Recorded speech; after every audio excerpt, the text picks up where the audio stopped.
Prince Harry has just been ordered to rewrite Spare by King Charles himself. In an unprecedented royal twist, King Charles has appointed Prince Harry as the monarchy's official historian, tasking him with publicly correcting the very memoir that shook the palace.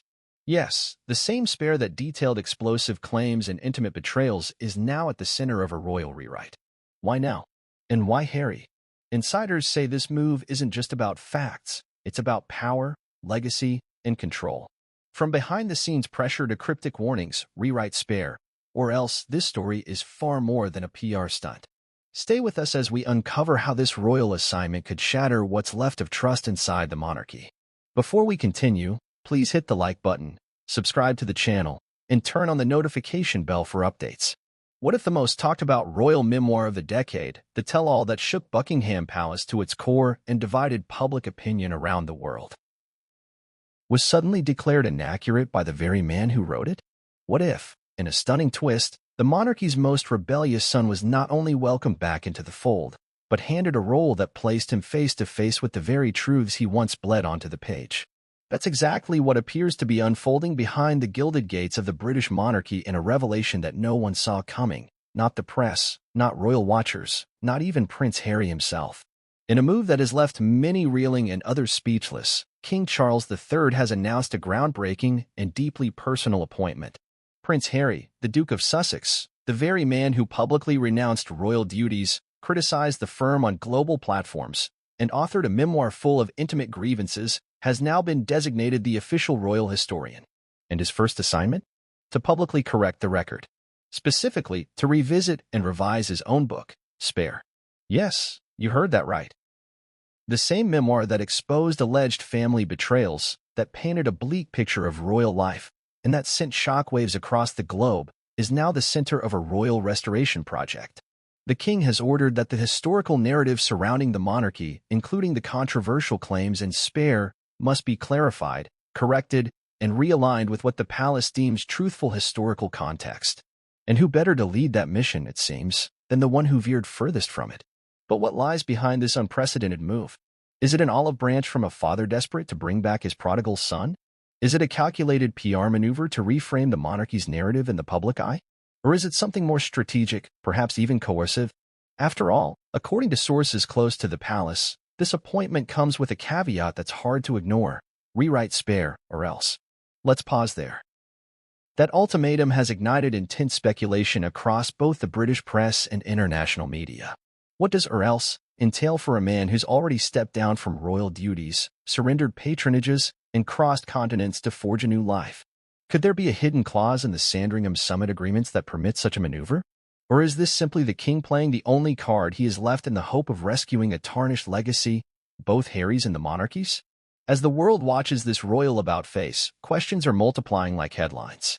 Why would Harry agree to such a role, especially after branding the institution as toxic and archaic? What leverage does Charles possess that could bring the Duke of Sussex to the royal table after everything that's transpired? And how will this impact Harry's public image, particularly among those who viewed him as a truth-teller and a champion of modern transparency? To understand the magnitude of this moment, one has to rewind the clock. When Spare hit the shelves, it wasn't just a book, it was a bombshell. Its pages revealed private conversations, depicted sibling rivalry in agonizing detail, and painted King Charles as emotionally distant and, at times, ineffectual. The public consumed the memoir with a mix of horror and empathy. Some hailed Harry for his candor. Others called it betrayal. But either way, Spare redefined the royal landscape. For months, the palace remained tight-lipped. No formal responses. No public counter-narratives. The royal strategy was silence, dignified, measured, and frustrating for those demanding answers. But now, nearly 2 years later, silence has turned into action. Not through a lawsuit, not through a press conference, but through something far more symbolic and unprecedented: a royal reappointment. A subtle yet powerful assertion that the monarchy, not the memoir, will have the final say in how history remembers this chapter. Sources close to Clarence House reveal that the decision wasn't made lightly. In fact, internal discussions reportedly began months ago following a series of private correspondences between Charles and Harry. One insider described it as a tense but necessary negotiation, a behind-the-scenes tug-of-war between a father's lingering hope and an institution's urgent need to reclaim its narrative. In a carefully crafted announcement released by Buckingham Palace, the new position was described as part of a broader initiative aimed at ensuring accuracy, context, and heritage preservation across the royal archives. It emphasized collaboration, education, and the need to safeguard the crown's historical integrity. But make no mistake, this isn't just about dusty archives and family photos. It's about narrative control in an age where perception shapes power. And that brings us to another key layer in this developing story. Harry won't be working alone. The king has ordered that he be partnered with senior royal archivists and a historical advisory board composed of constitutional experts, royal biographers, and even former courtiers, many of whom were named, directly or indirectly, in Spare. The optics of this are hard to ignore. It's as if Harry is being summoned not just to correct history, but to confront it, to face those he accused, to re-examine what he remembers, or thought he remembered, through the lens of verified record. This isn't simply an appointment. It's a reckoning, a public confrontation between memory and monarchy, between personal truth and institutional legacy. And perhaps most startling of all, Harry has accepted. Insiders say the Duke's agreement came after extensive back-channel talks, and a private understanding was reached between him and his father. What that understanding entails remains a closely guarded secret. Some speculate it includes certain legal protections for his children. Others believe it's a slow re-entry strategy, a way for Harry to regain certain privileges or titles lost after Megxit. Then there are those who suggest it's damage control, plain and simple. A way to undo what has already been done, or at least dilute its long-term impact. But public response to the announcement has been anything but simple. Royal commentators are divided. Social media is ablaze. Some fans feel betrayed, wondering why Harry would seemingly walk back on a memoir he once defended with such fervor. Others believe this is a clever move, a chance for Harry to shape his legacy on his own terms, from the inside, rather than the sidelines. Still others question whether Harry's autonomy is truly intact, or if he's simply being managed under the guise of a royal role. And there's another angle too. One that few dare to explore but lingers at the edge of every whispered conversation. Could this appointment be an attempt at erasure? A slow, methodical sanitizing of history? If Harry is now tasked with correcting his own story, how will we ever know which version to believe? The raw emotion of Spare? Or the curated corrections of a royal historian working under palace guidance? It's a question with no easy answer. But it lies at the heart of this extraordinary development, a reminder that history, especially royal history, is rarely static. It evolves. It adapts. And sometimes, it rewrites itself. This isn't just about Harry or Charles. It's about the evolving nature of truth in a digital age. About how institutions reassert control in the face of vulnerability. And about how even the most personal stories can be folded back into the public script, altered, redacted, and rebranded. In the minutes ahead, we'll unpack the deeper meaning behind this appointment. We'll take you inside the royal corridors where these decisions are made, examine the internal tensions still simmering beneath the surface, and explore the likely repercussions of this move for Harry, for the monarchy, and for the public who has followed this saga with unwavering fascination. Because make no mistake, this is not just another royal headline. This is a turning point, a dramatic plot twist in a story that has already defied expectations at every turn. And the ending? It's still being written. When Prince Harry's memoir, Spare, was released to the public in January 2023, it didn't just dominate headlines, it ignited a cultural maelstrom. Published in over 16 languages, with millions of copies sold globally in mere days, the memoir quickly transcended its pages to become a symbol of royal descent. For many, it was the raw voice of a man long silenced by protocol and tradition. For others, it was a reckless airing of family laundry that risked the dignity of the British crown. No matter where one stood, one thing was clear: the book had changed the conversation about royalty forever. To understand the significance of the king's recent decision to appoint Prince Harry as the official royal historian, one must first dissect the very volume at the center of this royal storm. Spare wasn't just a memoir. It was a declaration of independence, a litany of grievances, and a deeply personal attempt to reclaim a narrative Harry felt had been hijacked by the media and the monarchy alike. In it, he peeled back the curtain on a world shrouded in centuries of secrecy, where duty often trumped humanity and image eclipsed truth. The memoir opened with Harry's earliest memories of his mother, Princess Diana, not just as a public figure mourned by millions, but as a devoted mother whose sudden death created a wound that never fully healed. His recollections were intimate and piercing, painting Diana as a radiant, affectionate figure lost too soon to a system that, in Harry's view, failed to protect her. He described walking behind her coffin, a moment that was as public as it was traumatic, and the numbing pressure to maintain composure under the world's scrutiny. That trauma, he argued, set the tone for everything that followed. And Spare was, in many ways, a chronicle of the consequences of that unaddressed pain. As the memoir unfolded, it became clear that this was not a gentle reflection. It was a reckoning. Harry held little back. He recounted clashes with his brother, Prince William, detailing a physical altercation that allegedly took place in Nottingham Cottage over comments made about Meghan Markle. He described William's loyalty to the institution as unflinching, even when it came at the expense of personal connection. The future king was portrayed not as a villain, but as someone shaped, perhaps distorted, by the expectations of his role. King Charles, too, was depicted through a lens that combined affection with disappointment. Harry described a father who was often distant, emotionally reserved, and preoccupied with public image. Anecdotes revealed Charles slipping notes under Harry's door rather than confronting difficult conversations face to face. There were references to childhood moments of longing for validation, moments that painted a picture of a boy often left in emotional limbo. But it wasn't just the immediate family that came under fire. Spare took aim at the entire apparatus of the British monarchy, from courtiers and aides to the unspoken alliances with the British press. Harry painted a portrait of an institution that, according to him, was more concerned with self-preservation than truth. He accused the palace of planting stories, of leaking to tabloids in exchange for favorable coverage of more senior royals, and of throwing him and Meghan under the bus when it suited them. The intensity of these accusations was matched only by their specificity.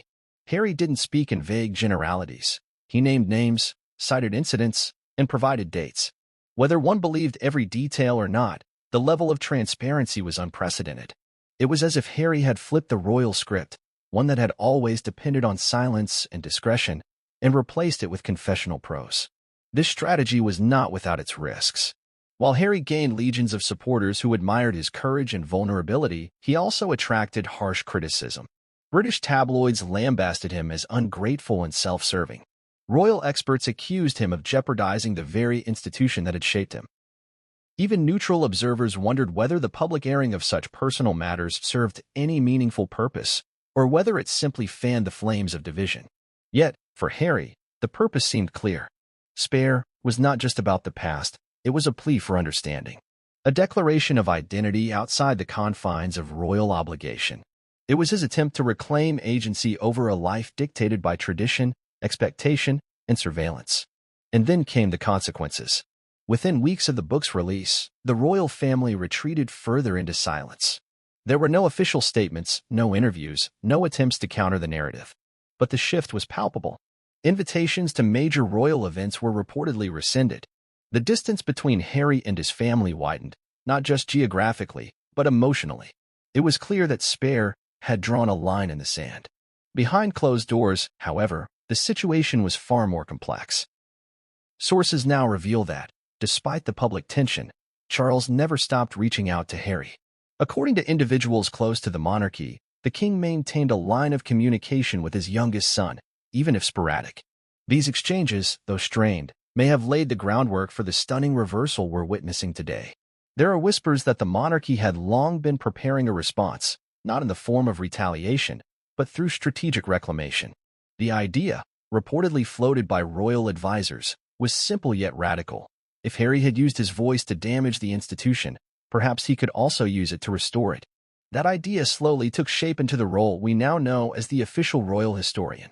But even before this appointment, there were subtle signs that Harry may have started re-evaluating aspects of his memoir. In interviews following the release of Spare, he occasionally clarified certain passages. At one point, he admitted that he didn't intend to hurt his father or brother, insisting that the book was meant to convey his truth, not cause harm. Critics saw this as backpedaling. Supporters saw it as nuance. Either way, it hinted at the possibility that Harry's narrative wasn't set in stone. Now, with the king's appointment placing him at the center of royal history, the stakes have shifted yet again.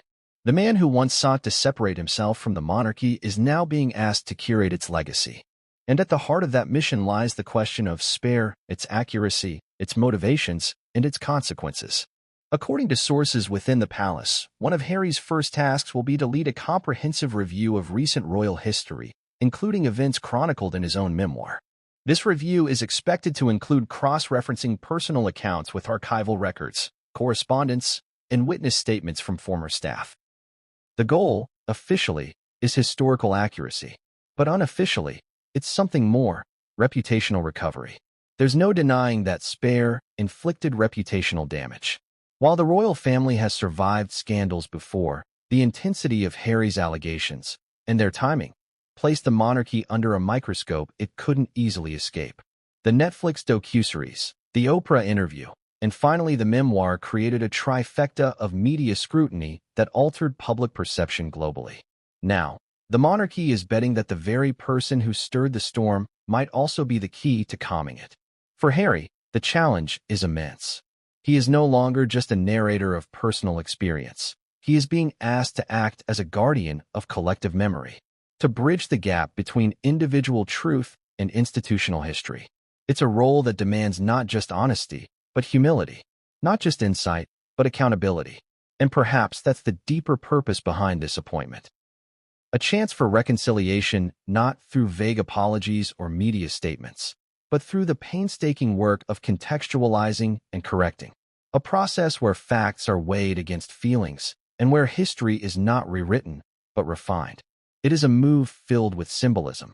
The monarchy is not merely extending an olive branch, it's offering a quill, an invitation to contribute not just to family peace, but to national memory. Whether this endeavor will succeed remains to be seen. Skeptics warn that the effort may be perceived as revisionist. Supporters hope it marks the beginning of healing. But all agree on one point. This marks a turning point not only for Prince Harry, but for the royal family's relationship with its own history. When the official announcement came from Buckingham Palace on an otherwise routine Tuesday morning, it stopped the nation in its tracks. The carefully worded statement was read aloud on major television and radio stations, broadcast across all royal social media platforms, and sent to newsrooms worldwide. His Majesty the King is pleased to announce the appointment of His Royal Highness Prince Henry Charles Albert David, Duke of Sussex, as the official royal historian and keeper of the sovereign narrative, effective immediately. The nation was stunned. In the weeks that followed, the shock would slowly give way to disbelief, outrage, celebration, and confusion in equal measure. How could the man who had spent the better part of the past 5 years criticizing the very institution he was born into now be entrusted with curating its history? What did this mean for the monarchy's image, its internal power dynamics, and perhaps most importantly, its credibility? Public reaction was immediate and volatile. Social media erupted with hashtags ranging from supportive calls like #HealingThroughHistory to scathing rebukes such as #TraitorHistorian and #SpareTheRoyal Records. News outlets scrambled to gather expert opinions, and royal biographers were suddenly thrust into the spotlight as pundits, analyzing every possible implication. For many, it felt like the rules of royal conduct had been torn up and rewritten in real time. But within the palace walls, the appointment had been months, perhaps years, in the making. Insiders revealed that discussions about rehabilitating Prince Harry's image within the royal fold had begun not long after the global release of his memoir. Though outwardly the firm maintained a frosty distance, King Charles, always more cerebral than emotive, saw a long-term opportunity where others saw betrayal. According to sources close to the king, he had come to believe that history itself was being weaponized in interviews, documentaries, headlines, and ghostwritten memoirs, and that if the monarchy didn't control its own story, someone else would. This realization set in motion what would become the most controversial royal appointment in modern memory. The initial proposal was simple: create a new ceremonial role that placed Prince Harry in charge of preserving and interpreting modern royal history. But the real battle was not with Harry, it was within the palace. Senior courtiers, already wary of Harry and Meghan's media independence, reportedly resisted the idea fiercely. One longtime aide warned that giving Harry such access would be tantamount to placing the fox in charge of the henhouse. The Queen Consort Camilla was said to be quietly opposed, believing that the wounds caused by Spare were still too raw. especially given how she was portrayed in it. But King Charles persisted. He insisted the time had come to stop fighting perception with silence. Instead, he wanted to shape it through facts, archival stewardship, and a controlled narrative, one that could be presented to the public with dignity. He believed Harry's insights, combined with his personal investment, made him uniquely suited for the role. Charles also saw it as a gesture of legacy, an act of reconciliation for a family strained by years of tension, scandal, and estrangement. Once the decision was made, everything moved quickly. In the days leading up to the announcement, Prince Harry was flown into the United Kingdom under tight security. Meetings were held at Windsor Castle, attended by top royal advisors, the King's private secretary, and, in a surprise twist, representatives from the Royal Archives and the National Trust. According to insiders, these meetings were intense, emotional, and at times, fractious. Harry reportedly made clear that he would not accept the position if it meant being a symbolic figurehead. He demanded editorial autonomy within the scope of the historian role, access to previously unreleased documents, and the freedom to publish select reports. Surprisingly, the king agreed with caveats. A new oversight committee would be formed to ensure sensitive state secrets remained classified. Harry's written reports would be peer-reviewed by a panel of established historians. In return, Harry would be granted unprecedented access to sealed records, private correspondences, and internal family briefings. It was a delicate balancing act between transparency and security, but one both sides seemed willing to embrace. The palace then began preparing for public reception. A communications firm with experience managing reputational crises was hired to craft the messaging. Leaks were intentionally planted to gauge public response. Carefully curated photos of Harry in Windsor's Royal Archives, holding dusty leather-bound volumes, were staged and circulated. The aim was to show the Duke not as a dissenter, but as a son returning to serve, not despite his past, but because of it. Despite these efforts, public response remained deeply divided. In London, protesters gathered outside the gates of Buckingham Palace just days after the announcement.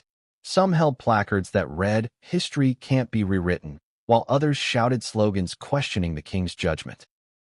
On talk radio, callers decried the appointment as a betrayal to loyal subjects. One caller to LBC said, "You can't let a man who aired his dirty laundry to Oprah now be the keeper of our royal history. It's absurd." Conversely, opinion polls conducted by The Guardian and the BBC showed surprising nuance. While nearly 50% of respondents said they opposed the appointment, 38% expressed tentative support, citing the importance of modernizing the monarchy and embracing transparency. A younger demographic, especially those under 30, were more likely to approve of the move, viewing it as an example of progress within a traditionally rigid institution. Royal commentators tried to interpret the mixed reactions. Some argued that the king had made a miscalculation, underestimating the depth of public resentment toward Harry and Meghan. Others said Charles had actually taken a masterstroke of a gamble, using history not just to record events, but to mend familial fractures and control the public narrative. Within royal circles, the reaction was no less complex. Prince William was notably absent from the appointment ceremony, leading to widespread speculation about his stance. Palace sources claimed that William was informed, not consulted, about the decision. Behind closed doors, insiders say William expressed grave concern over the precedent being set. "We're not running a therapy office," he reportedly told a friend. "We're a constitutional monarchy." Whether true or not, the quote spread like wildfire, encapsulating the tension between duty and emotion at the heart of the royal family struggle. Princess Anne, long regarded as the monarchy's steeliest figure, was more reserved but reportedly questioned whether such an appointment would damage institutional credibility. Only Prince Edward was said to have publicly supported the move within family discussions, citing the need for long-term thinking and reconciliation. The Queen Consort Camilla's reaction, though never officially recorded, was allegedly one of quiet fury. Her allies pointed out that she had been savaged in Harry's memoir, portrayed as manipulative and power-hungry, and to see him now given a formal royal title and access was, to her mind, an insult wrapped in a public relations ploy. Despite these internal fractures, the king remained resolute. In a rare off-the-cuff moment during a visit to the British Museum, he was asked by a member of the press whether he thought Harry was fit for the role. Charles smiled faintly and said, "History is a mirror, not a shield." and I believe in his ability to hold it steady." These 10 words, cryptic, philosophical, and subtly defiant, quickly became the centerpiece of every editorial across the British Isles. For better or worse, the king had made his choice. And in doing so, he had set in motion a dramatic new chapter in the monarchy's long and often turbulent story. Prince Harry, now officially stationed at Windsor for an initial 6-month term, is already at work. Reports indicate that he has begun reviewing transcripts of internal palace briefings from the late 1990s, including documents related to his mother's death, the Queen's Golden Jubilee, and internal discussions leading up to his and Meghan's departure from royal duties in 2020. There is speculation that one of Harry's first major tasks will be to produce an internal white paper on the role of media in royal life, including whether strategic leaks were ever authorized or sanctioned during crises. If true, this report could shake the foundations of the palace itself. Yet the man at the center of the storm appears focused. Seen recently leaving the Round Tower at Windsor, Harry ignored shouted questions from reporters. Clad in a plain navy suit, carrying a leather satchel filled with notes, he looked less like a prince and more like an archivist, deliberate, determined, and caught in the gravity of his new role. For a man who once stepped away from it all to protect his family and mental health, his return to the institution that shaped and wounded him is more than just symbolic. It is transformative. Whether it becomes redemptive remains to be seen. The internal dynamics of the British royal family have long remained shielded from public view, hidden behind the velvet curtains of palaces and shrouded in the language of protocol. But following the appointment of Prince Harry as the official royal historian and keeper of the sovereign narrative, the carefully maintained surface of unity began to splinter in real time. The ripples of King Charles's decision quickly turned into waves, rocking the already fragile foundations of a family that had struggled for years to maintain the illusion of cohesion. Nowhere was this upheaval more visible than in the reactions of two of the monarchy's most central figures, Prince William and Queen Consort Camilla. Both were caught off guard by the king's stunning move, and while their official statements, or lack thereof, remained measured, their private responses, as leaked by insiders and longtime palace staffers, told a different story entirely. This wasn't just a difference of opinion. It was the beginning of what some insiders began referring to as a quiet civil war within the House of Windsor. The immediate aftermath of the announcement saw William retreat into a state of silence. At a scheduled engagement in Manchester, just one day after the news broke, he appeared unusually subdued. He dutifully smiled for the cameras, shook hands, and gave his rehearsed speech to a local charity, but those close to him noted a rare brittleness in his demeanor. His usual warmth was replaced by a practiced resolve, his expressions carefully measured, almost mechanical. Behind closed doors, the Prince of Wales was seething. According to sources familiar with the palace's inner workings, William had not been consulted on the appointment in any meaningful way. A single briefing note, delivered to his private secretary just hours before the public announcement, was the only formal notification he received. That note, reportedly no longer than 3 paragraphs, simply stated the king's decision and urged unity. William, who had spent years working to protect the dignity of the crown and restore faith in the institution after a period marred by scandal, felt blindsided. In his view, his brother's appointment wasn't just controversial, it was deeply irresponsible. For William, trust was earned, not inherited, and Harry had long since abdicated any claim to such trust with his public criticisms and personal revelations. It's not just about what he said. One insider quoted William as saying during a private meeting at Kensington Palace, "It's about what he's capable of saying next. We're handing him the keys to the vault." The tension between the brothers, long simmering, now threatened to boil over. Though aides scrambled to coordinate a conciliatory phone call between them, it reportedly lasted less than 7 minutes and ended with a mutual agreement to communicate only through official channels for the foreseeable future. In a family built on ceremony and symbolism, this spoke volumes. Meanwhile, Queen Consort Camilla's reaction was no less visceral, though far more discreet. Since joining the royal family, Camilla had endured years of public scrutiny, media mockery, and widespread disapproval. She had worked tirelessly to rehabilitate her image, slowly transforming public perception from that of the other woman to a matriarchal figure of quiet strength and loyalty. But much of that progress had been undone in the pages of Prince Harry's memoir. In Spare, Harry portrayed Camilla in scathing terms, accusing her of leaking stories to the press, manipulating her image at others' expense, and contributing to the tabloid frenzy that plagued his young adult years. While she had never directly responded to these claims, those close to her said they cut deeply. So when news of Harry's appointment broke, Camilla was reportedly aghast. Her private response was to withdraw. For days, she canceled informal meetings and reduced her public appearances. During one closed-door reception at Clarence House, she was overheard expressing disbelief that the king would invite the fox back into the coop.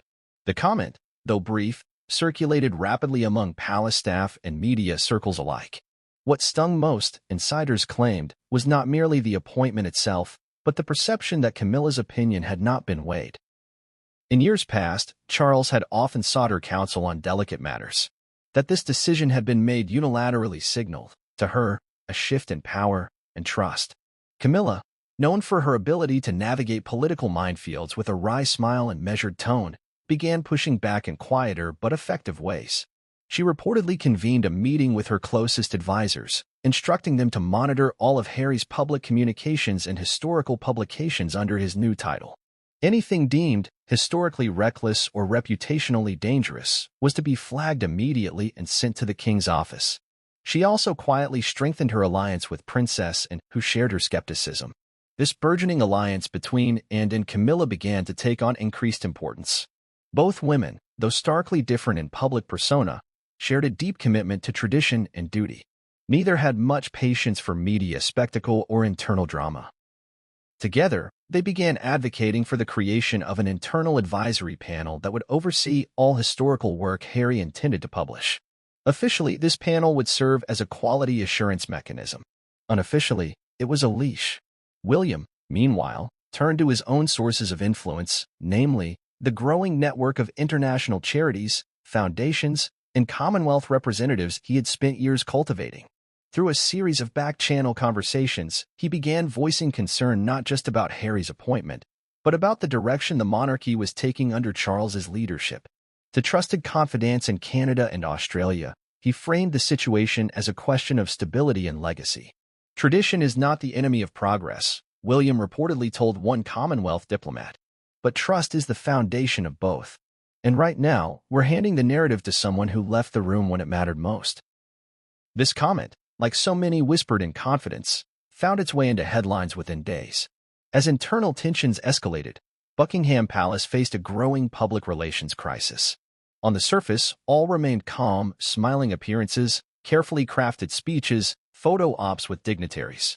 But beneath the surface, battle lines were forming. Some staffers quietly took sides, creating what palace insiders began referring to as the Windsor Divide. On one side stood Charles and a few progressive-minded advisors who believed the monarchy had to evolve and embrace uncomfortable truths. On the other, William, Camilla, and defenders of structure, privacy, and a monarchy that kept its battles behind closed doors. The divide began influencing operations in subtle but visible ways.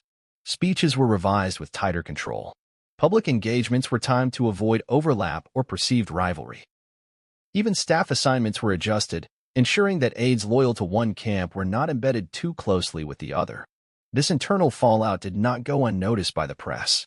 The Times published a blistering editorial titled "The Crown Cracks," warning that the public would not tolerate open conflict within the monarchy much longer. The piece argued that if the Windsors continued to implode from within, they risked losing not only respect, but relevance. What complicated matters further was the king's own response. Rather than placating his critics within the family, Charles doubled down on his decision. In a private message to the Archbishop of Canterbury, which was later leaked, he defended Harry's role as one of reconciliation through responsibility. He argued that healing could only come from proximity and purpose, and that Harry's role was not a pardon, but a penance. But this theological metaphor did little to soothe his wife or his heir. In fact, it inflamed them. In the weeks that followed, the palace would attempt to stage a symbolic gesture of unity, a scheduled group appearance at a state dinner involving Charles, Camilla, William, and Harry. But when the event finally arrived, Camilla called in sick, and William left early. Only Charles and Harry posed for photographers. The images were striking, not for who was present, but for who was not. As spring turned to summer, and Harry continued his work cataloging the royal archives, the storm within the palace showed no signs of clearing. Camilla, once the king's closest advisor, began spending more time at Ray Mill House, her private retreat. William increased his public visibility, appearing at more engagements, giving more speeches, and subtly positioning himself as the reliable face of the monarchy. Meanwhile, the Queen's absence grew more notable. In recent months, she had quietly stepped back from several high-profile initiatives, including her reading literacy campaign and her charitable trust partnerships. Sources close to her say she had grown weary of the internal politicking, describing the current mood inside the palace as strained beyond repair. The most ominous sign came when Prince William commissioned his own internal review of royal communications, an audit designed to assess who had access to what and how internal information was being disseminated. While officially justified as a modernization effort, many saw it as a preemptive move, a signal that William was building his own firewall, one that might eventually stand between him and the king's increasingly bold decisions. What had begun as a strategic royal appointment had now evolved into a full-blown test of family loyalty, institutional authority, and public perception. The monarchy, for all its history and grandeur, was proving once again that its greatest vulnerability was not scandal from the outside, but fracture from within. As the dust settled from the bombshell appointment of Prince Harry as royal historian and keeper of the sovereign narrative, much of the public's attention naturally turned toward the man himself. But as whispers grew louder and the undercurrents of palace politics swelled, another figure emerged at the center of the royal storm: Meghan Markle. Though absent from official titles and royal engagements since stepping down from senior duties, Meghan's influence loomed large behind the scenes, prompting a divisive and urgent question among insiders and observers alike. Was she the driving force behind Harry's appointment, quietly steering the monarchy into uncharted waters, or was she merely a symbol, an inspiration for Harry's independent spirit and his evolving views on the crown? To answer this question, one must begin not in the present, but in the patterns that emerged the moment Meghan entered the royal orbit. From the very beginning of her involvement with the monarchy, Meghan's presence disrupted expectations. Her identity as a biracial, divorced American actress and outspoken advocate for social justice clashed with the traditionalist fabric of the British royal family. Her unapologetic confidence was interpreted in two ways: as a refreshing evolution for the monarchy or a dangerous breach of royal decorum. During the couple's brief time as senior royals, Meghan was repeatedly cast in conflicting lights, either as a brave, modern woman challenging outdated systems, or as a manipulative outsider seeking to tear those systems down. That binary persisted in the public consciousness and intensified when Harry and Meghan made the unprecedented decision to step away from their official roles in 2020. Now, with Harry appointed to one of the most sensitive and influential positions within the monarchy, those same narratives resurfaced with renewed intensity. Detractors painted Meghan as a shadow architect, manipulating her husband into re-entering royal life through a backdoor crafted with ulterior motives. Supporters, meanwhile, celebrated the move as a triumph of modern partnership and progressive values, crediting Meghan with reigniting a conversation about inclusion and honesty within the institution. Inside the palace, however, there was little ambiguity in perception. Senior courtiers, particularly those with long tenures under both Queen Elizabeth II and King Charles, viewed Meghan's influence with skepticism at best and open hostility at worst. According to a former communications aide, who spoke on condition of anonymity, the prevailing belief among the Queen consort's advisors was that Meghan had not only encouraged Harry to accept the historian role, but had actively shaped the vision of what it could become. There's a growing consensus, the aide said, that Meghan is operating as a silent partner in this entire initiative. From the language Harry uses to describe his work to the kinds of historical truths he's focused on surfacing, it all bears her imprint. Indeed, language has become one of the clearest markers of Meghan's potential influence. In Harry's initial statement upon accepting the appointment, he referred to the project as a chance to reclaim the fuller story of the monarchy, one that includes the voices at the margins. That phrase, voices at the margins, is one Meghan has used frequently in her speeches and interviews, especially during her work with the Archwell Foundation. The choice of words, subtle to most, stood out immediately to seasoned observers. Beyond rhetoric, the structural details of Harry's new role also hint at collaboration. Rather than operating under a strictly ceremonial capacity, Harry was granted access to the royal archives, permitted to conduct interviews with former staff, and empowered to make editorial decisions regarding which narratives would be publicly published. These responsibilities required more than just historical curiosity. They demanded a clear and cohesive vision. And those close to Harry say that Meghan, with her background in communications, branding, and narrative crafting, played a key role in helping him develop that vision. One former advisor to the Duke and Duchess, who left their team shortly before the couple relocated to Montecito, provided insight into how the two operate.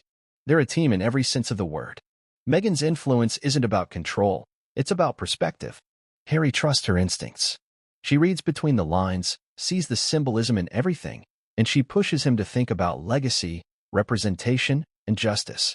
If anyone helped him understand how powerful a role like this could be, it's Meghan. Yet others see a more calculated motivation.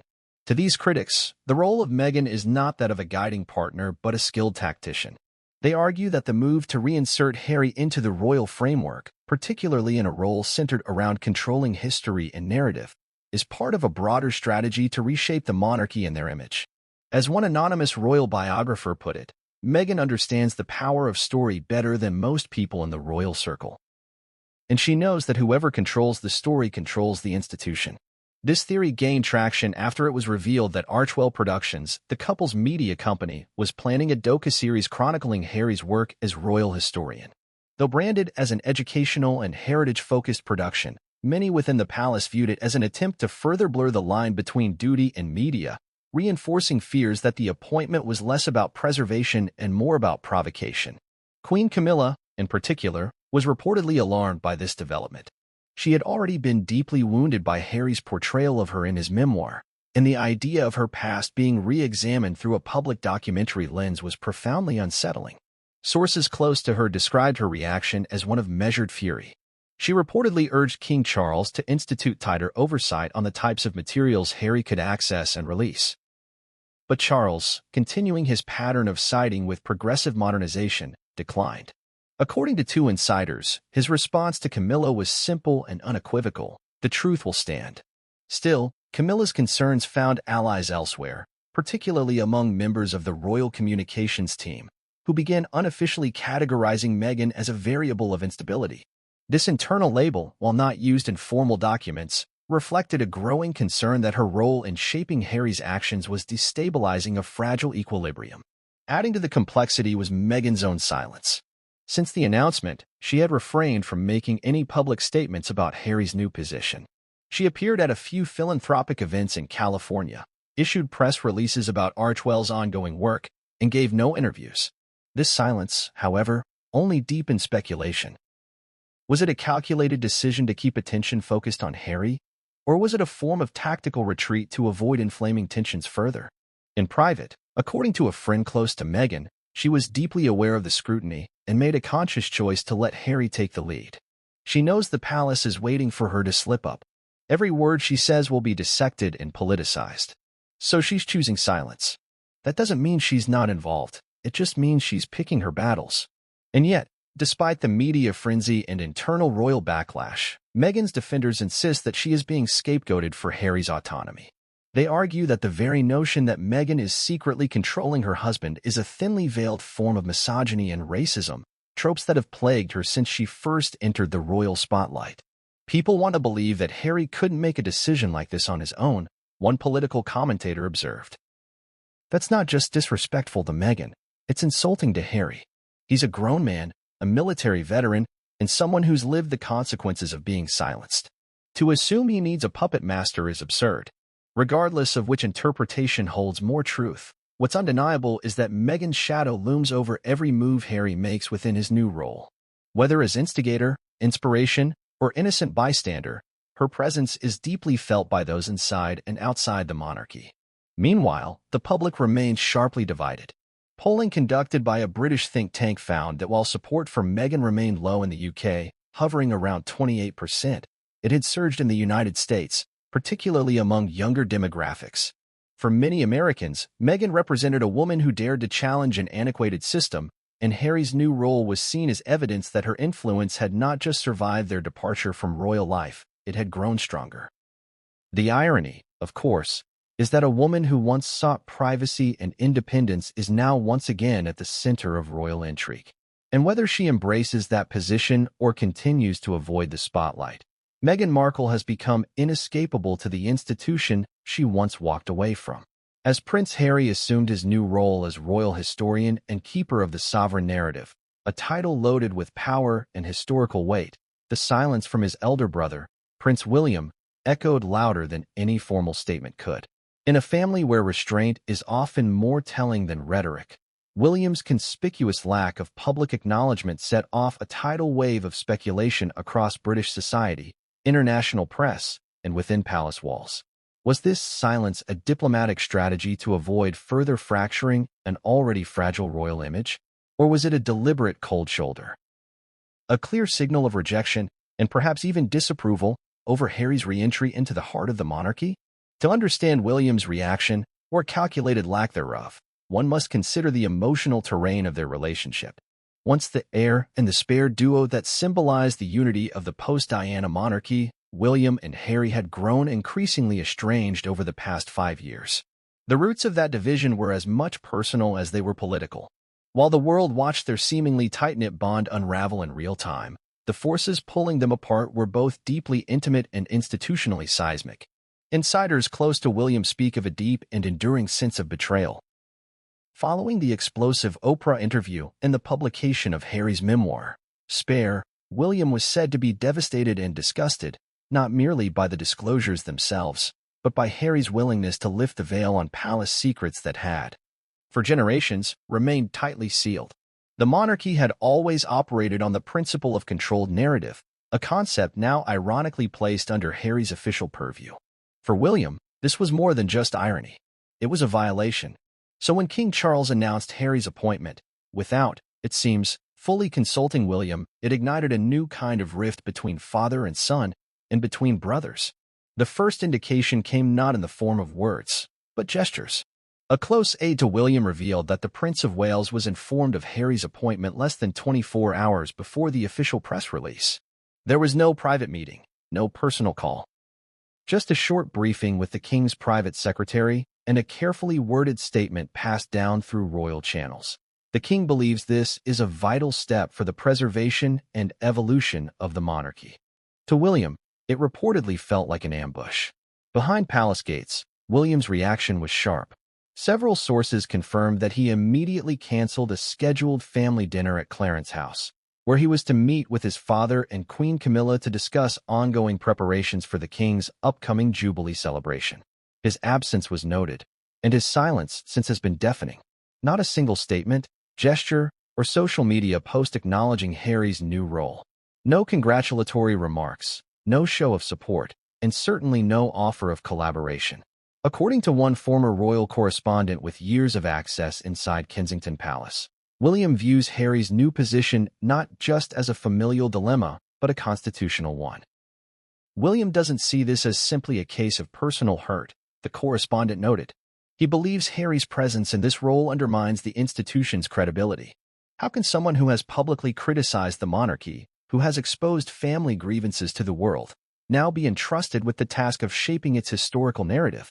Indeed, within William's team, there is said to be growing concern that Harry's new role is a Trojan horse, an opportunity to further challenge or redefine the monarchy under the guise of historical stewardship.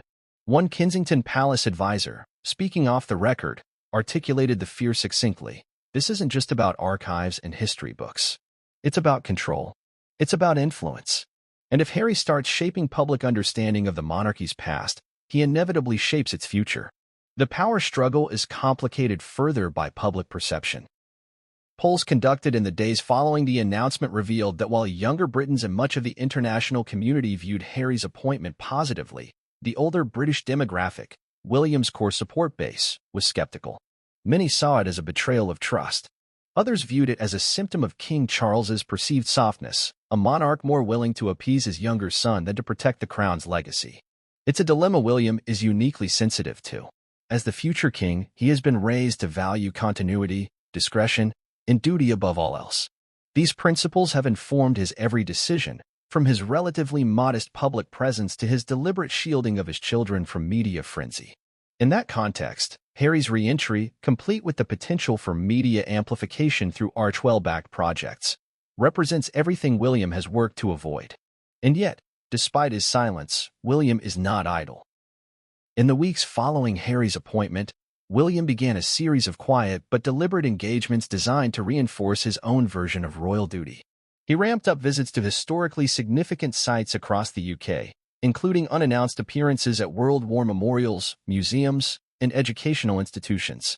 These visits, while not explicitly linked to history or narrative, were unmistakably symbolic. In many ways, they functioned as a silent counter-narrative to Harry's. Moreover, William's press team began coordinating with a select group of royal historians to launch a new initiative called Foundations of the Crown, an educational series aimed at schoolchildren and young adults, focusing on the constitutional and moral role of the monarchy throughout British history. Though not framed as a direct response to Harry's role, the timing and emphasis spoke volumes. According to one senior staff member, the initiative is designed to reaffirm the core values of the monarchy without sensationalism. William's circle is also increasingly concerned about the boundaries, or lack thereof, between Harry's royal duties and his commercial ventures. The upcoming Archwell docuseries on Harry's work as royal historian has triggered alarm bells at Kensington. William has long viewed the mingling of monarchy and monetization as corrosive, and Harry's move appears, to him, to confirm his worst fears, that royal access and responsibility are being weaponized for personal brand building. But perhaps the most telling sign of William's unease lies not in his public moves, but in his private ones. Several well-placed insiders have hinted that William is seriously reconsidering the line of communication with his father, King Charles. Despite attempts to maintain a united front, tension has simmered beneath the surface. One palace source said, "There's a sense of frustration. William feels sidelined in decisions that directly impact the crown's future, and he's growing less inclined to remain silent behind closed doors." There are even whispers of a constitutional maneuvering efforts to redefine the powers and responsibilities of the royal historian, especially regarding access to archival material. Under current arrangements, Harry's access is robust, but sources say William's advisors are pressing for increased oversight, arguing that historical narrative is a matter of national importance and should not rest solely in the hands of a single royal, particularly one who has been openly critical of the institution. Still, William remains wary of public confrontation. Unlike his brother, who has shown a willingness to take grievances public, William has always preferred diplomacy over drama. His strategy now, according to insiders, is one of containment. He will not engage Harry in a public war of words. Instead, he seeks to shore up support internally, reinforce the image of continuity, and draw a sharp contrast between his own brand of leadership and Harry's. Whether this strategy will succeed remains to be seen. What is clear, however, is that the brotherly rift is no longer just personal. It has become a battle over legacy, over who gets to tell the story of the crown, and over what kind of monarchy the next generation will inherit. Harry, through the force of title and mission, now holds the pen. But William, through silence and symbolic action, is determined to keep hold of the scroll. In a monarchy steeped in tradition and governed as much by symbolic authority as constitutional restraint, titles matter. They are not merely decorative flourishes, but encoded statements of power, lineage, responsibility, and legacy. So when King Charles formally bestowed upon Prince Harry the unprecedented title of royal historian and keeper of the sovereign narrative, it was more than a gesture of reconciliation. It was an act that reshaped the very architecture of royal influence. But what exactly does this title entail? What lies behind its polished wording? And why has it caused ripples throughout the monarchy and beyond? The answer begins with the nature of royal storytelling itself. For centuries, the British monarchy has tightly managed its image through calculated control over historical record. From state-funded biographies to carefully redacted archival access, the Crown has always understood that history is not merely about facts, it's about framing. The story of the monarchy is the story of Britain, and whoever controls that story influences how power, authority, and loyalty are understood by the public. The title of royal historian, therefore, is not just an academic distinction. It is, in essence, a key to the kingdom's soul. Traditionally, the role of curating and preserving the crown's historical image has been handled by committees of scholars, advisors, and archivists, none of them royals themselves. These individuals reported to the Master of the Royal Archives, a position embedded within the royal household's administrative machinery. While the Master managed access and preservation, editorial decisions often rested with the sovereign directly or their most senior advisors. This model, while bureaucratically sound, always relied on anonymity. The royals stood apart from the pen, shaping narratives from a distance, rarely entering the archive as protagonists. Prince Harry's appointment upends this arrangement entirely. As keeper of the sovereign narrative, Harry now holds unprecedented direct access to the royal archives at Windsor Castle, St. James's Palace, and Sandringham. This includes not only ceremonial documents and state papers, but also correspondences, family records, private journals, video footage, audio recordings, and more. His clearance, second only to the reigning monarch, permits him to examine previously sealed materials, including classified dossiers from the reigns of Queen Victoria to Queen Elizabeth II, and notably, from the post-war era involving King Edward VIII's abdication and its political ramifications. The gravity of this access cannot be overstated. Hidden within these archives are not merely records of public events, but personal truths, letters exchanged between monarchs and prime ministers, diary entries from pivotal moments in British history, and even confidential reports concerning the royal family's entanglements in global events, from apartheid in South Africa to their wartime conduct during World War II. By placing Harry in this role, King Charles has effectively positioned him as both a gatekeeper and interpreter of monarchy's past. But access is only part of the title's power. Harry's second responsibility, shaping the sovereign narrative, is where the role takes on truly revolutionary weight. Traditionally, the sovereign narrative has been constructed through layers of curated public engagement, royal tours, press statements, ceremonial appearances, and tightly controlled documentaries. Rarely has a single individual been entrusted with weaving the grand tapestry of the monarchy's story. Now, Harry has been given not just the pen, but the printing press. His mandate reportedly includes several key deliverables: a revised compendium of the monarchy's history to be published in serialized volumes, a multi-part documentary collaboration with the BBC and PBS, the digitization of key historical records for public educational access, and a memoir-style companion piece detailing the intersection between private royal life and historical milestones, authored in Harry's own voice. This last component is viewed by insiders as the most daring. It blurs the line between institutional chronicle and personal testimony. The implications of this are profound. With this role, Harry has effectively become the monarchy's memory, narrator, and, in the minds of some, potential reinterpreter. And therein lies the tension. Those who support the move argue that Harry's unique perspective makes him the perfect candidate to inject honesty, modernity, and humanity into the monarchy's story. A man who has walked both within and outside the institution, Harry brings a rare duality of insight. He knows the protocols, the pressures, the expectations. He also knows the pain, the isolation, and the need for reform. His critics, however, see the appointment as a dangerous gamble, handing the monarchy's most sacred asset to someone who has publicly criticized its inner workings and whose media ventures have often spotlighted the institution's failings. The debate intensifies when one considers the precedents being shattered. No royal, not even Queen Victoria's son, King Edward VII, who was known for his intellectual curiosity, has ever held such dominion over the family's historical narrative. There are no constitutional guidelines for such a role. There is no parliamentary oversight. Even the Cabinet Office, usually involved in approving public historical releases of national importance, was reportedly bypassed in Harry's appointment.